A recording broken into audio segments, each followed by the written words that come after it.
Nandito kami ngayon sa Princess Garden Island. Dini sa Puerto Princesa. So, tas pasok kayo sa loob before we go to the beach. Ito yung sa sa loob ng resort. Wala palang beach dito. Ano lang, sandbar tapos swimming pool. Ang ganda naman. Andyan siguro swimming pool, no?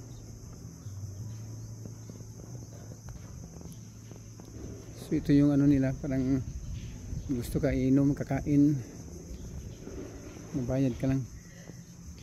So ito yata yung magsasanbar o maybe sa unahan pa. Ito parang may ano sila, may mga isda. Meron pa silang ibang mga lugar dito na gusto mong pasyalan sa loob ng resort. Medyo malawak din kasi first time pa namin dito, hindi pa namin alam kung ano na dito sa loob. May palaruan, balibulan kung gusto mong maglaro. So ito yung sa loob. So pupunta po tayo sa kabila. Mayroon din silang parang ano yan, mag Airbnb ka. Ito parang hall. Ito pala yung restaurant nila. Laki. Ito yung sa loob. Wala pang tao kasi tanghali pa, may taga Lunes, election day, kaya walang pang tao. Siguro mamaya hindi naman na tao dito. Mayroon silang palang pool ng mga isda.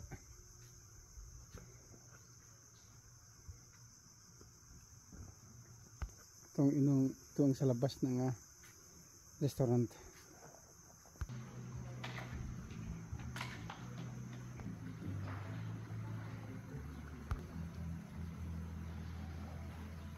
Maganda rin ang resort na ito.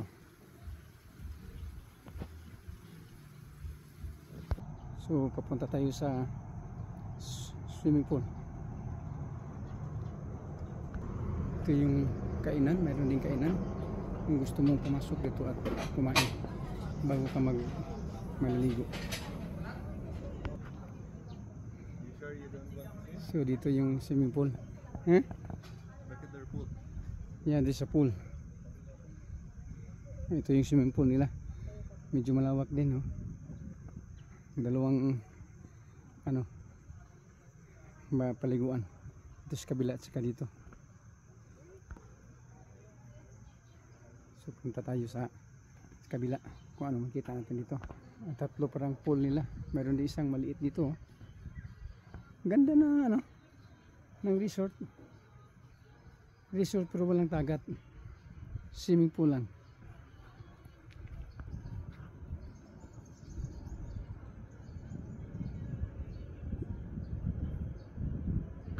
May malaking kahoy.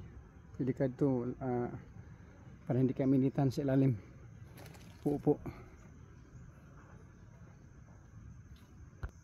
So kung magsa-sandbar, hindi ko pwede ito sandbar kasi mga puti pwede. Pero tayo mga Pilipino, mahirap. Sobrang init.